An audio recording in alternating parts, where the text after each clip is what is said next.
Oke, saya akan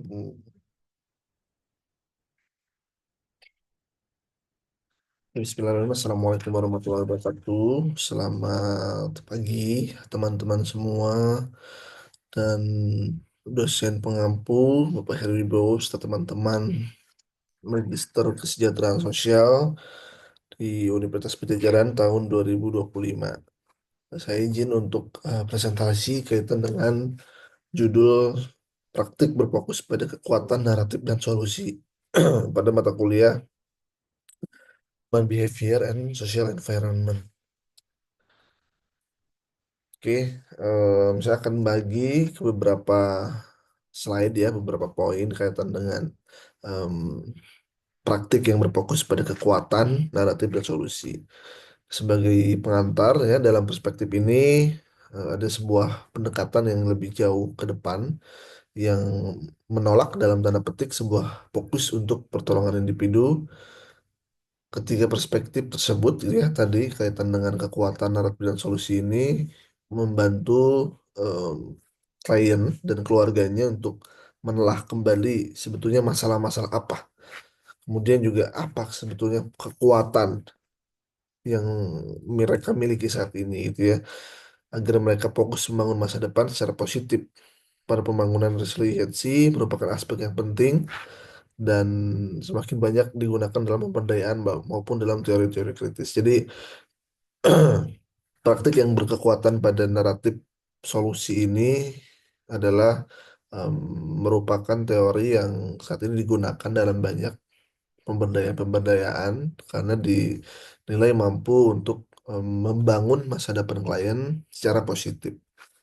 Itu secara kontribusi teori ini ya. Kemudian poin-poin utamanya adalah satu ya, perspektif yang menekankan pada kekuatan narasi dan solusi ini fokusnya adalah pada pengembangan klien dan bagaimana melihat masa depan sebagai sumber kekuatan ya dalam kehidupan mereka sehingga klien ini memiliki rasa optimis yang melihat bagaimana masa yang akan datang adalah memiliki peluang yang dianggap dioptimiskan untuk akhirnya mereka lebih ya baik lagi gitu ya. Kemudian yang kedua, semua perspektif ini dari teori psikologi sosial dan terpengaruh oleh postmodernisme serta konstruksi sosial gitu ya. Jadi em, secara milestones gitu ya, berasal dari teori psikologi sosial dan dipengaruhi oleh postmodernisme serta konstruksi sosial. Nah, postmodernisme ini dalam poin tiga mempengaruhi cara relasi kekuasaan ya diekspresikan melalui bahasa meski ada kebingungan dalam penafsirannya. Jadi ini poin-poin utamanya ya. Kemudian meskipun postmodernisme cenderung ke relativisme moral, ia tetap menawarkan alternatif terbuka bagi klien dalam praktik terapi. Kemudian praktik dihadapkan atau sorry praktisi dihadapkan pada realitas sulit dan harus mengelola tingkah laku serta masalah sosial yang serius meskipun ada perdebatan mengenai fokus pada optimisme. Kemudian praktik antara klien dan praktisi menekankan perencanaan positif dan motivasi untuk mengerjakan pekerjaan rumah ya. Kemudian ada bukti bahwa pendekatan berfokus pada kekuatan efektif dalam manajemen kasus terutama bagi perempuan korban KDRT meskipun penelitian pendukungnya masih terbatas. Jadi ada bukti-bukti bahwa pendekatan ini dalam beberapa kasus sudah terbukti bagus gitu ya. Meskipun tadi masih ada kekurangan-kekurangan ya karena dianggap sulit untuk akhirnya mengelola tingkah laku ya. Kemudian juga postmodernisme mempengaruhi ya cara relasi yang diekspresikannya melalui bahasa ya dan kita bingung kadangkala pekerja sosial atau praktisi ini buat bingung dalam penafsirannya.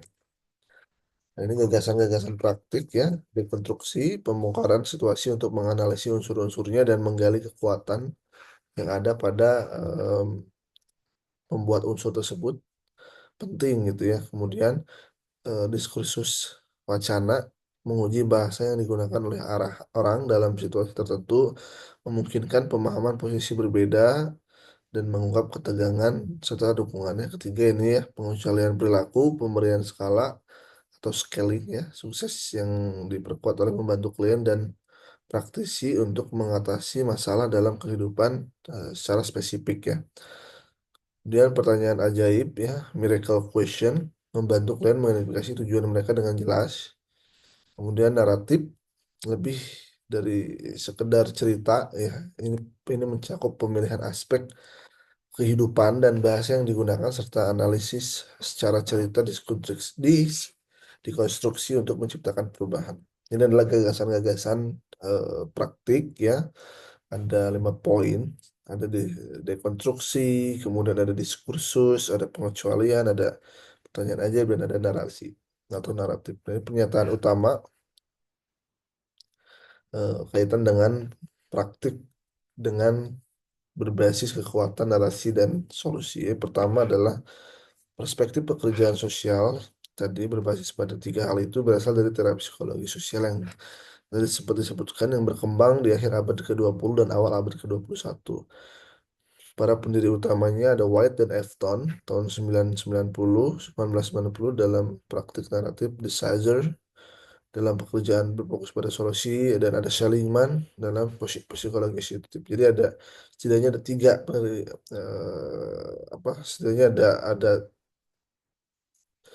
ada tiga apa namanya ada 6 ya di sini ya White dan Evsen, kemudian ada Caesar 3, kemudian ada Seligman 4, ada 4 para pendiri utama kaitan dengan praktik yang berfokus pada solusi, kekuatan dan naratif. Dan ketiganya ini, keempatnya ini di tahun-tahun yang berbeda, artinya ada perkembangan ya. Kalau kita lihat dimulai dari tahun 85 itu pada solusi, kemudian tahun 90 pada narasi, tahun 98 pada positif. Ya, praktik berkekuatan oleh Selby ya tahun 2009 menjadi pondasi penting dalam pekerjaan sosial dengan fokus pada resiliensi. Diterapkan juga oleh Walsh 2011 dan Greene 2012. Kemudian Rep dan Gocha 2006 mengemukakan gagasan berbasis praktik untuk manajemen kasus dalam kesehatan mental. Jadi em, Rep dan Gocha ini mengemukakan bahwa praktik berfokus pada kekuatan narasi dan solusi ini bisa dilakukan dalam kasus di kesehatan mental ya. Kemudian pekerja sosial juga berfokus solusi oleh Green dan Lee dan tahun 2011 menyatukan kekuatan naratif dan psikologi sosial dengan pendekatan konstruktivis yang positif ya. Sehingga tadi pekerjaan sosial ini menggabungkan ya antara kekuatan naratif dan psikologi sosial dan solusinya dengan pendekatan konstruktivis yang positif gitu ya. Kemudian 3 kesulitan ya dalam kritik perspektif pekerjaan sosial. Satu, menjadi positif saja tidak cukup gitu ya. Fokus pada pendekatan positif tidak selalu memungkinkan untuk mengenai realita masalah yang dihadapi klien dan orang di sekitar mereka yang menghadapi masalah serius. Artinya menjadi positif saja tidak cukup gitu ya. Kemudian kedua, peran pengendalian sosial. Lembaga pekerjaan sosial diberikan mandat ya untuk mengelola tingkah laku yang tidak pantas dan menyelesaikan masalah sosial. Menggunakan pendekatan positif mungkin menimbulkan pertanyaan tentang relevansi tahapan sosial ini dalam konteks pekerjaan sosial. Yang ketiga, keterbatasan dalam intervensi linguistik. Nah, mengandalkan perubahan perspektif melalui intervensi linguistik tidak cocok untuk masalah sosial yang kompleks dan terus-menerus gitu ya. Pendekatan ini kurang menghargai masalah nyata yang dihadapi klien dalam kehidupan mereka. Ini setidaknya ada 3 em, kesulitan dalam perspektif pekerjaan sosial kaitan dengan ketiga pendekatan tadi ya. Kemudian 3 poin untuk menghadapi kritik tadi. Satu, kesalahan fokus pada prioritas manajemen. Hanya fokus pada manajemen atau layanan tanpa menggali bagaimana klien melihat isu-isu mereka mengarah pada ketidakpuasan dan keluhan, mengabaikan perspektif klien, mengurangi nilai dalam teori naratif ya. Kemudian gagal fokus pada prioritas klien, secara etis mengabaikan prioritas klien adalah kesalahan ya. Karena pelayanan itu seharusnya untuk mereka, bukan untuk kepentingan lembaga gitu kan ya. Nah, mengabaikan prioritas ini dapat mengurangi partisipasi aktif klien. Kemudian penilaian yang tidak lengkap, penilaian yang tidak mempertimbangkan gambaran penuh situasi dapat mengarah pada ketidakpuasan. Teori narasi ini ya menunjukkan bahwa banyak cara alternatif untuk menafsirkan situasi dan menemukan peluang yang terlewat. Artinya em, ada 3 poin ya untuk menghadapi eh, pekerjaan perspektif dalam pekerjaan sosial yang kemudian harus di dicek gitu ya, dipertimbangkan lagi dan dijadikan sebagai dasar untuk melakukan praktik dalam pekerjaan sosial. Nah, ini perspektif teori yang lebih luas. Ya, buku penting dalam pekerjaan sosial yang membahas gagasan-gagasan ini terdapat dalam perspektif kekuatan di Slibei 2009 dengan 4 prinsip utamanya ya. Satu, setiap individu, keluarga, kelompok, dan komunitas memiliki kekuatan. Kemudian, kedua, kesulitan kesulitan mungkin mencederai, namun di dalamnya terdapat kesempatan untuk tumbuh. Prinsip yang juga ditemukan dalam teori krisis. Ketiga, anggaplah bahwa kita tidak mengetahui batas kemampuan tubuh manusia dan serap aspirasinya dengan sungguh-sungguh. Jadi anggaplah bahwa kita nggak tahu batas kemampuan mereka dan serap semua aspirasinya dengan sungguh-sungguh gitu ya. Kemudian orang-orang yang paling baik dilayani dengan cara kolaborasi. Jadi caranya adalah berkolaborasi. Kita meng mengdeklar bahwa mereka punya power, punya kekuatan, punya em, apa namanya hal yang akhirnya bisa kita sama-sama kolaborasikan. Meskipun itu adalah bagian dari proses kita menolong.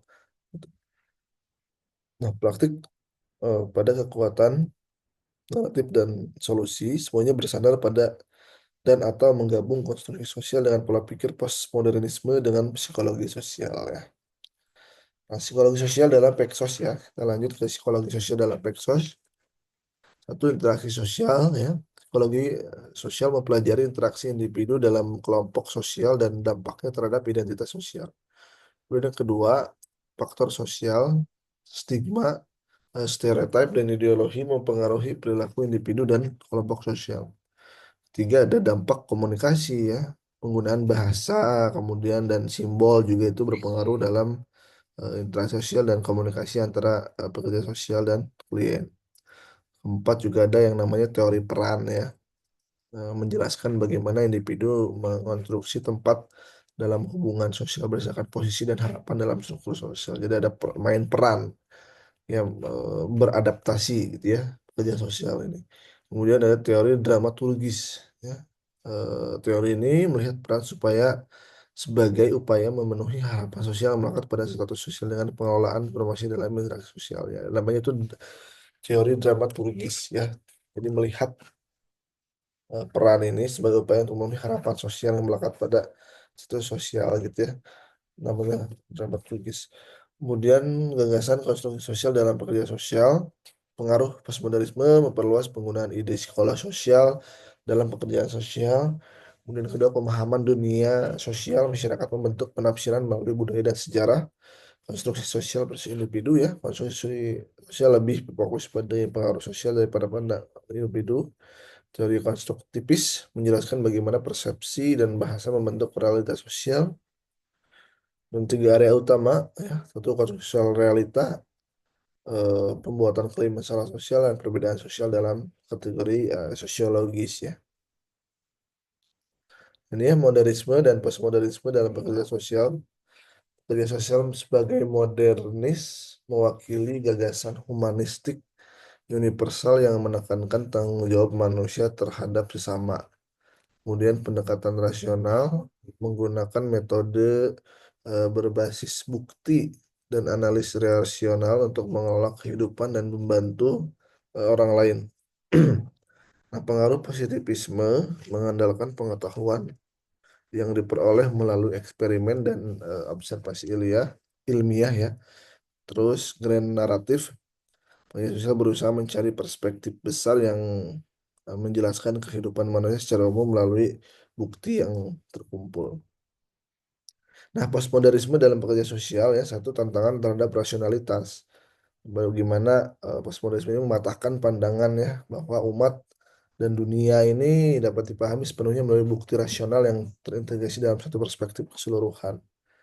Kemudian interaksi modernisme dan postmodernisme, kedua pemikiran eksis berdampingan ya, dan saling menguntungkan, menawarkan perspektif yang lebih kompleks dan nuansa yang lebih kaya dalam memahami isu sosial.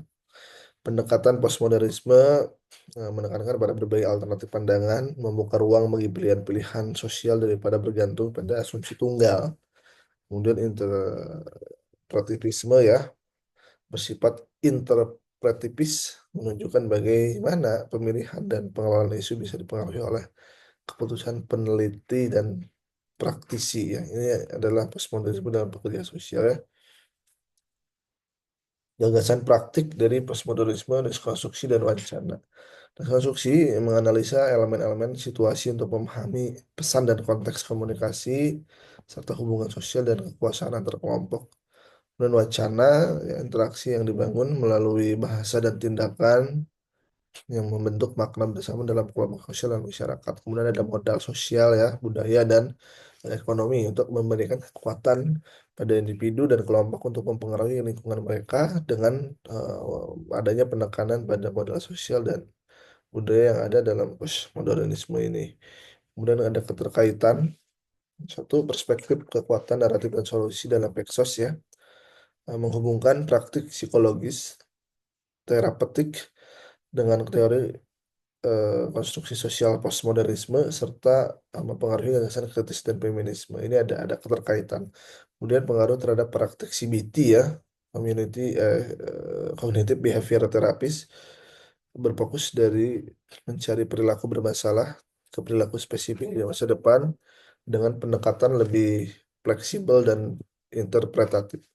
Dan yang ketiga, ada dimensi praktik untuk teori kritis dan feminisme, menawarkan teknik dalam spesifik dan metode dialog yang lebih setara dan mendukung perubahan perilaku individu melalui teori konstruksi sosial. Kemudian keempat ada politik praktik juga. Praktik ya, naratif solusi dan kekuatan membantu menciptakan dialog setara dan yang lebih inklusif dalam pekerjaan sosial.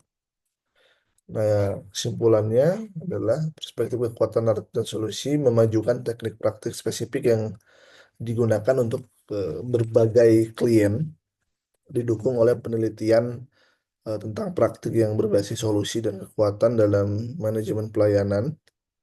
Kemudian kritik ya, tadi model psikologis ini dianggap terlalu optimis, terutama dalam menangani kesulitan berat dan pengucilan sosial. Kritik juga muncul karena dianggap tidak memadai dalam menjaga tatanan sosial. Kemudian fokus pada klien ya, pendekatan ini juga menekankan pentingnya klien di dalam mengontrol hasil yang diinginkan. Ada self determination ya, keputusan akhir terdapat pada klien dan klien dapat mengontrol hasilnya ingin seperti apa. Kemudian mengutamakan aspek positif dan harapan klien daripada fokus pada masalah dan kekurangan mereka. Jadi melihat pada hal-hal yang lebih positif dan menjadi sebuah sumber kekuatan. Berhubungan dengan teori konstruksi sosial dan postmodernisme, perspektif ini mengakui ya bahwa perubahan terjadi ketika pemahaman sosial klien ini berubah. Kritik muncul karena pengabaikan tanggung jawab sosial pekerjaan sosial untuk tujuan sosial yang lebih luas. Padahal tadi disampaikan bahwa yang menjadi tujuan utama adalah bagaimana layanan terhadap klien, bukan dalam pengembangan lembaga itu sendiri ya. Kadang eh, fokus itu jadi kemudian berbeda. Kemudian gambaran praktiknya ya, menggunakan naratif klien untuk memahami tujuan hidup mereka, fokus pada hasil positif yang diinginkan, mengidentifikasi kekuatan pribadi dan sosial klien ya, kemudian mengamati pengecualian positif untuk memperkuat kehidupan klien, membantu klien menciptakan solusi sendiri melalui refleksi pada keberhasilan. Nah, ini referensinya ya, buku Malcolm Fine, Modern Social Work, kemudian juga ada Robert Albert dan Gilbert Green, buku pintar pekerja sosial ya. Ya, saya kira itu ya tadi presentasi kaitan dengan praktik pekerjaan sosial yang berfokus pada kekuatan naratif dan solusi untuk bagaimana akhirnya em, layanan terhadap pekerja sosial, layanan praktik pekerja sosial ini yang difokuskan pada hal positif, pada kekuatan, pada membangun masa depan yang lebih baik ketimbang melihat dari perspektif kekurangan dan permasalahan-permasalahan yang ada pada klien. Dan ini menjadi sebuah teori yang mendapat kritik juga tadi yang disampaikan bahwa akan merusak tatanan sosial dan sebagainya. Tapi kita bisa melihat bagaimana nanti ke depan bahwa teori ini menjadi bagus karena tadi disampaikan sudah banyak digunakan dalam teori-teori pemberdayaan dan teori-teori sosial lainnya. Saya kira itu yang bisa saya presentasikan. Saya ucapkan terima kasih banyak telah menyimak. Mohon maaf bila banyak kekurangan dan kesalahan dalam perbuatan ataupun ada kata-kata yang kurang pas. Saya mohon dimaafkan. Terima kasih. Saya tutup. Bila itu taufiq wal hidayah. Wassalamualaikum warahmatullahi wabarakatuh.